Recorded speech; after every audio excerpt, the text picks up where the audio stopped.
Hey everyone, in this video I'll be telling you how to install iOS 18 beta on iPhone or iPhone Apple devices. So what you have to do, guys, you don't need to use your computer. You just need to open your settings on your device, and now from here you have to go to in generals and choose software update.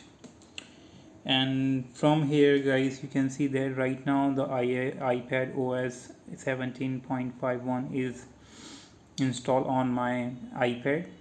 But if you are on iPhone, you will see here two options. First is automatic updates, and second is beta option. Choose that option, and where you will find all the beta option, and in which you will see iOS 18 will be listed there as beta, so you can install it directly from here. You don't need to use computer or any PC to install a beta version of iOS 18. So hope you like it. Subscribe for more video. Till then.